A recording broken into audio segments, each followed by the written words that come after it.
I just want to make sure that we all know that I'm entering into this space with an open heart and an open mind. This conversation is not meant to be harmful in any way. What this bill does is it recognizes the second Monday in October as Indigenous Peoples Day. As an Indigenous woman who stands unapologetically Indigenous in front of everybody at every moment, this is something that's extremely important to myself, but also members of my state, members of my community, and across this nation. This has been a movement in other states, starting with South Dakota in the 90s. I grew up in South Dakota, and I remember this taking place and how amazing it felt to know that we were part of the conversation.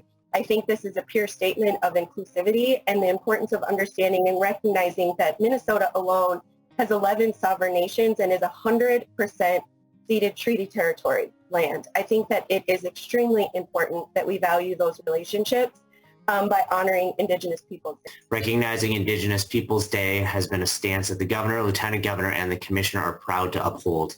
It is far past due that we as a state elevate, validate, and honor the voices of Native people who are the first residents of the land upon which we sit now. Our schools are not only a place of learning academics and materials, but also understanding how the subject applies to the world around them, the people around them, and their surroundings. Our tribal nations are distinct government bodies, not just our neighbors and community members, whose role in and contributions to our country is deserving of a day of recognition. Indigenous Peoples Day is important to honor the past, present, and future of Indigenous people.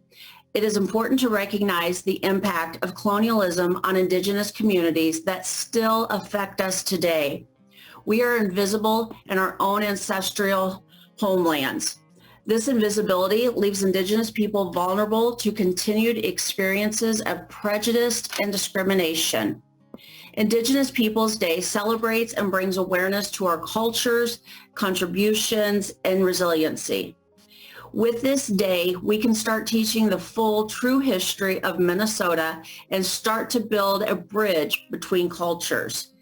We have to stop the erasure of Indigenous people and stop the celebration of genocide. This country has been celebrating the genocide of Indigenous peoples for decades. This does damage to Indigenous children as well as non-Indigenous children. It gives the perception that this land was barren of people and ripe for the taking or to be discovered, when in reality, it was already inhabited by people who had thriving communities, economies, and cultures. Tribes are focused on changing the narrative within our own communities to ensure that future generations never forget who they are and remain guardians of their heritage for generations to come. Minnesota has been in the forefront of tribal-state relations, and that's something the state has done right and should be proud of. That's under many of your leadership.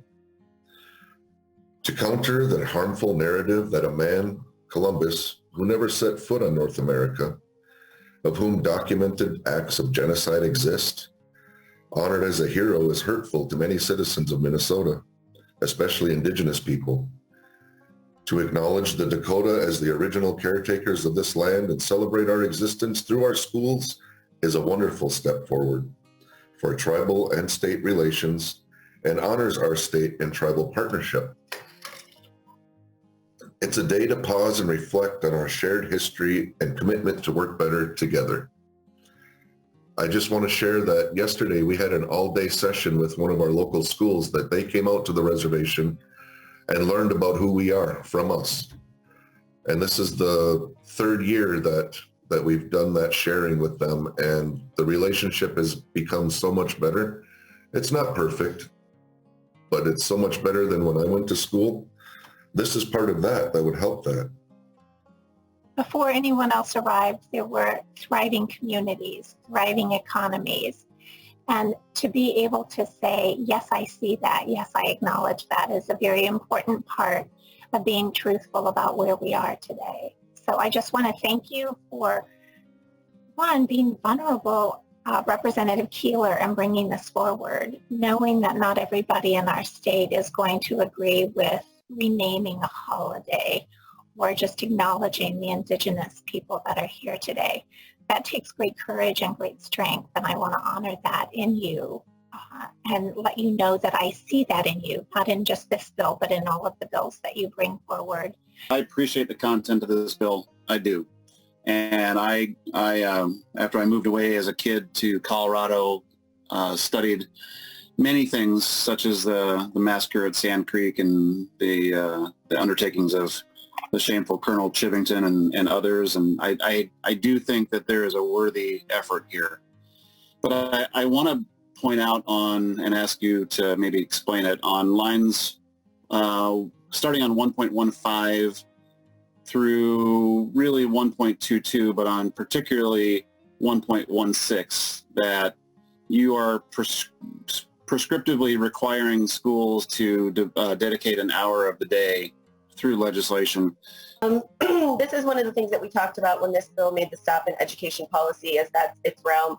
When we were there, a couple of things that I want to highlight is that, yes, we added that language saying that if a school is in observance of that day, meaning if they're in school, in session. So if a school district really doesn't want to do this, this could be one of the days that they're not in session on school. However, the reason why we took that language is we used other language that's in the statute. If you read shortly up above that, it talks about Martin Luther King's birthday, Lincoln's birthday, Washington's birthday, Veterans Day. If they're in session on those days, they're required at least 1 hour of school programming to be devoted to patriotic observation.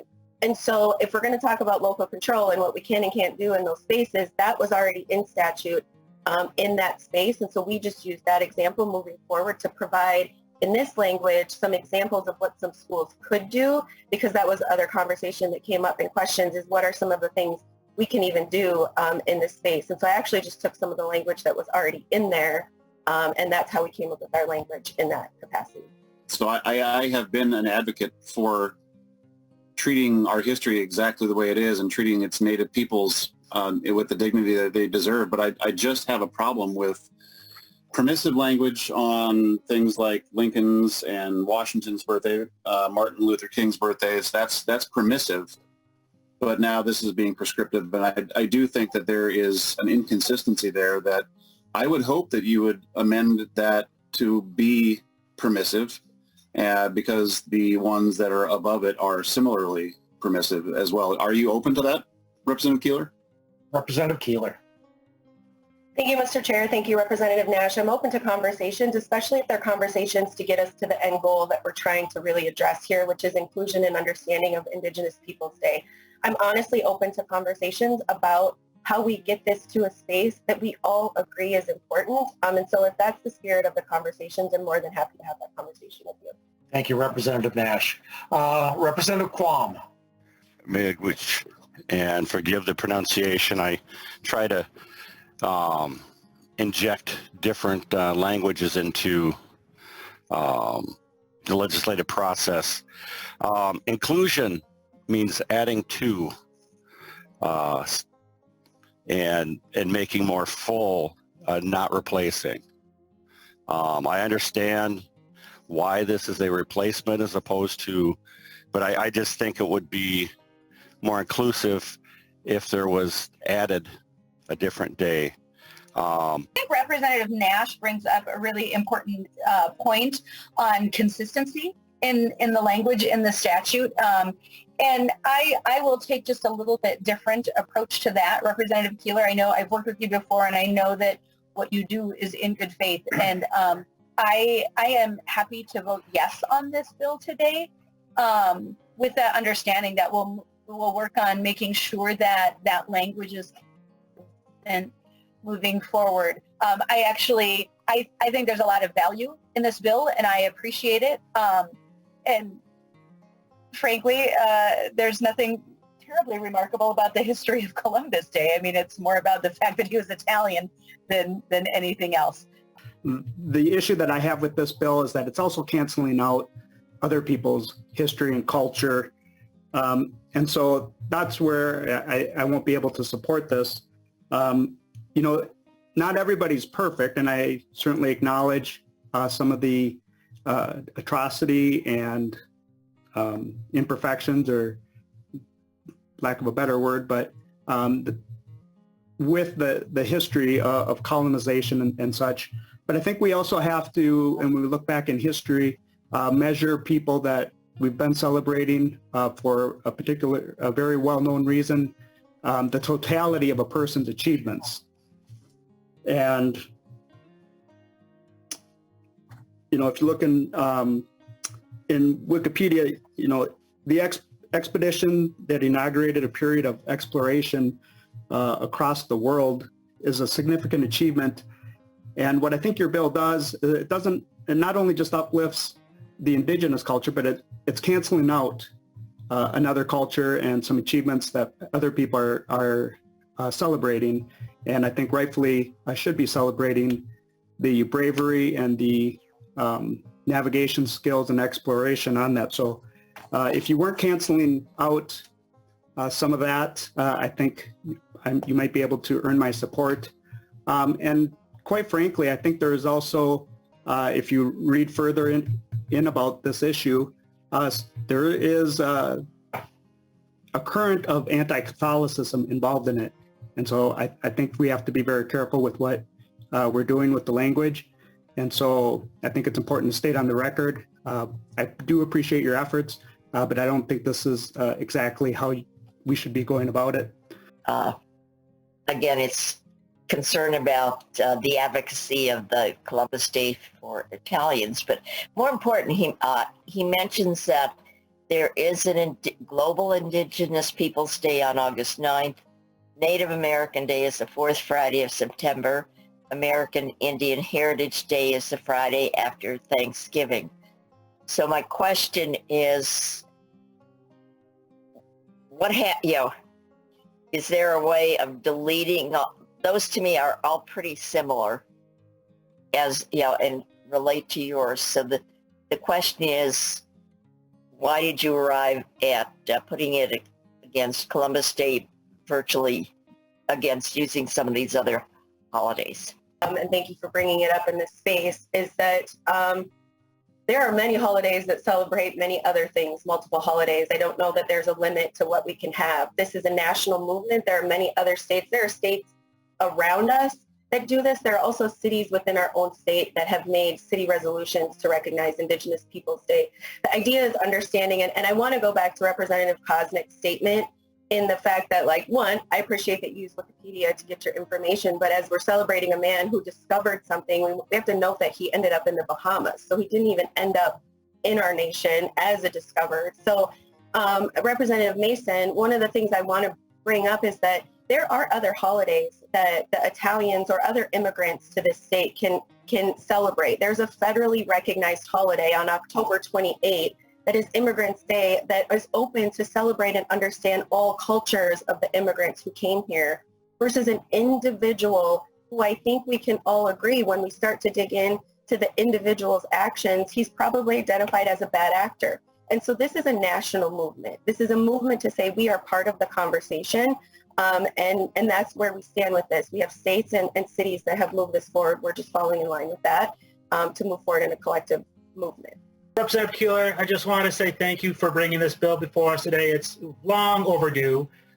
Fully support what you're putting forward today, and this is just a piece of legislation I think that is important for our young people to know about our state's, our country's history, and in going forward. So I think this is something that we should all support and proudly support this effort, and see this through, and looking forward to everybody getting on board with this, because this is important for our state, this is important for our country, this is important for us as Americans.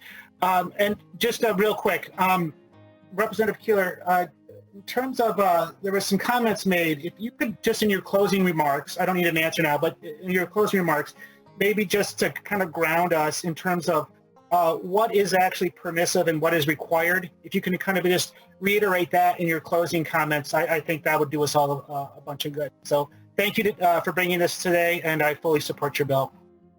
And Representative Nash had his hand up and it's down. Representative Keeler, if you want to do your wrap up, and then we can get to a vote. Thank you, Mr. Chair and members. As I'm looking into the bill and trying to have an engaging conversation, 1.15, that line actually states that after all of the holidays that I had mentioned earlier, it does say at least 1 hour of the school program must be devoted to patriotic observation of the day. Not that I'm not open for conversations around that.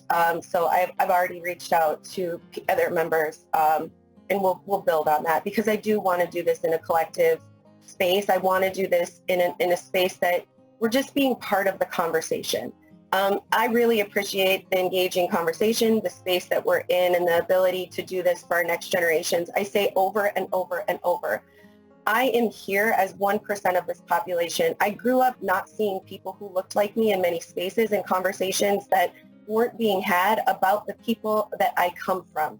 And so that's all this is doing, is it's engaging and it's increasing a conversation that includes all of us. I appreciate the ongoing conversation, and we'll work diligently behind the scenes to have these inclusive conversations on how we can get this to the best point that we all can support it. Thank you for your time. Chair, with a vote of 8 ayes and 5 nays, the motion prevails.